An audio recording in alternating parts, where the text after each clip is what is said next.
Dito sa laban na ito, inaamin ko, talo tayo! Kasi napakulong yung leader natin! Po dito mga kababayan, no, sa sinabi ni Attorney Harold Respicio ay talo na daw po ang taong bayan dahil nga po sa pagkahuli nitong si Senator Rodante Marcoleta, pati na rin po itong si dating Congressman Mike Defensor. Bago po natin ipagpatuloy ito mga kababayan, ay huwag niyo po kalimutan mag-subscribe at i-like po ang video na to. So ito, hindi na po natin patatagalin pa mga kababayan, panoorin natin ang video na ito. Dito sa laban na ito, inaamin ko, talo tayo! Bakit? Kasi napakulong yung leader natin! So kung matatandaan natin mga kababayan ay isa po ito si Attorney Harold, talagang sumusuporta po dito, no, sa ating Vice President Sara Duterte, pati na rin po dyan kay Senador Rodante Marcoleta. Ano po ba ang laban ng mga Pilipino ngayon? Ang laban natin ay laban sa korupsyon para ilabas ang buong katotohanan, para ipakulong ang lahat ng nagkasala. Sa lahat ng ito, panalo ba tayo o talo? Talo po. Dahil nagpapatuloy pa rin ang korupsyon, ang katotohanan ay pinagtatakpan pa rin.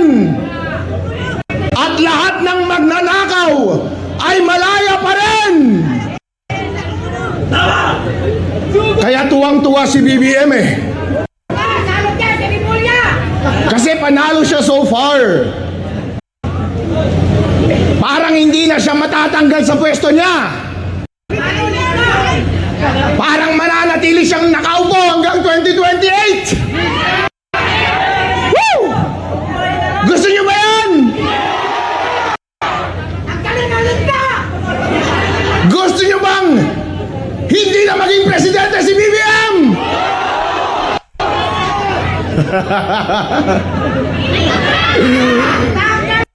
Pero sino magpapatuloy ng Blue Ribbon investigation?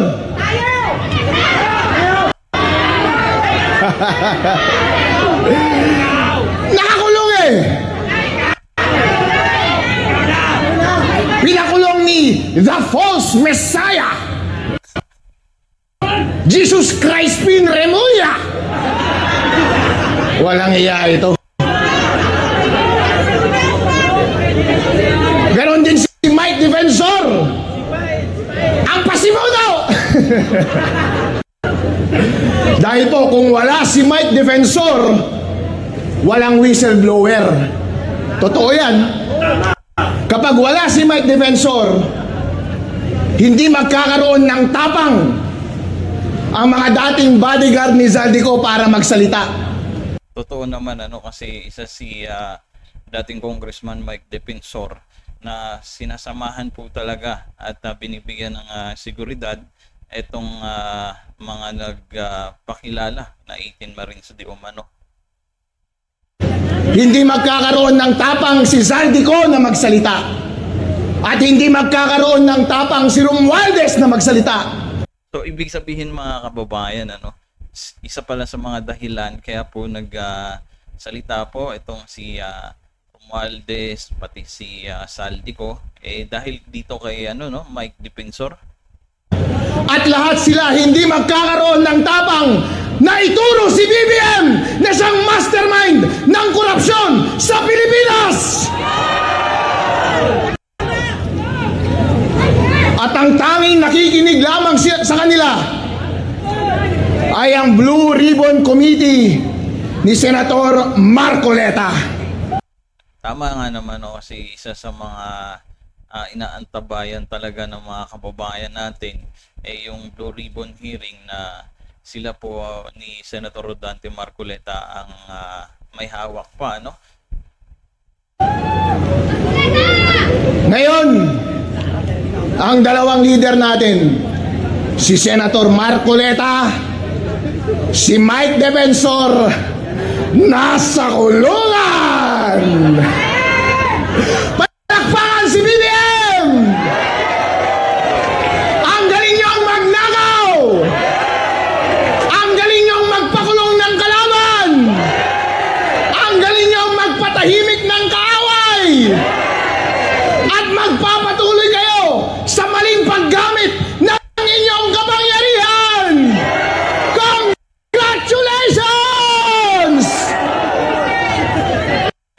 klase po talaga itong si Attorney Harold pag nagsalita, mga kababayan, no?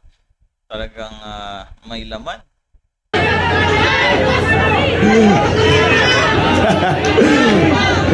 Pero mga kababayan, ang sabi nga nila, sa buhay na ito, hindi natin alam kung mananalo tayo o matatalo. Dahil hindi naman natatapos ang laban. Ang pinakamahalaga po ay maging heroic tayong lahat. Maging heroic. Ano po ang natitira sa atin ngayon? Nandyan pa si Kiko. Nandyan pa si Lian. Andyan pa si Kong Pao. O, di ba? At andyan pa kayo. Magpakabayani po tayo. Tama po.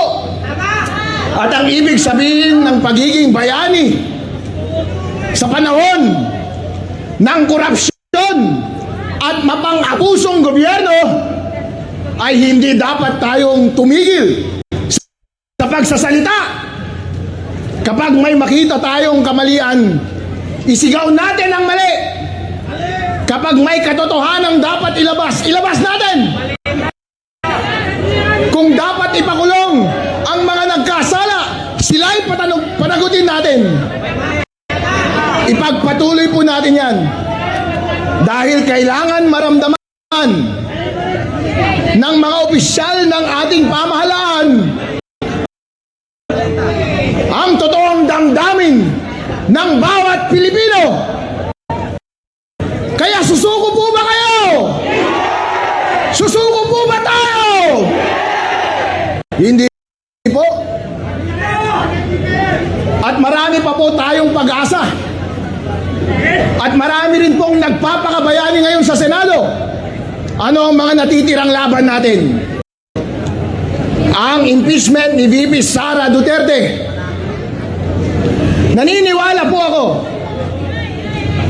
na pakikinggan kayo ng ating mga senador. Totoo po yan. Tingnan niyo po si Senator Chis Escudero. Woo! Sabihin niyo, congratulations, Senator Chis! Yes! Maraming salamat! At sinabi mong 16 votes ang required para ma-impeach si VP Sara Duterte! Tama po yan. Dahil kapag darating na ang botohan ng mga senador, pagdating ng verdict ng impeachment, ang presiding officer na si Chis Escudero ang magsasabi ang kinakailangang bilang para mag-convict. Ngayon, sinabi na niya 16. At 16 din po ang mare-require pagdating sa huli. Ngayon po, dahil idineklara niya na yun, tingnan mo, nagbago po ang tono ng mga senador ngayon. Pag nagtatanong sila, parang kakampi na natin sila, hindi po ba? Oh. Dahil alam nila na ang laban sa impeachment ay mananalo ang taong bayan. Dahil si VP Sara Duterte ay nasa panig ng bawat Pilipino. Ayan mga kababayan, napakinggan po natin itong naging mensahe nga po ni Attorney Harold Respicio sa ginanap po dyan sa Liwasang Bonifacio. Ayan po, umamin po siya na talo na daw po talaga, no, dahil sa pagkahuli nitong si Senator Rodante Marcoleta, pati na rin po itong si dating Congressman Mike Defensor. At ito mga kababayan, narinig din po natin dito na pinasalamatan din niya po dito, no, si Senator Chis Escudero dahil nga po nilinaw pagdating po dyan sa votes, no, para ma-impeach itong si Vice President Sara Duterte. So yan po mga kababayan, kung may komento po kayo, i-comment nyo po dyan sa baba. Maraming salamat po.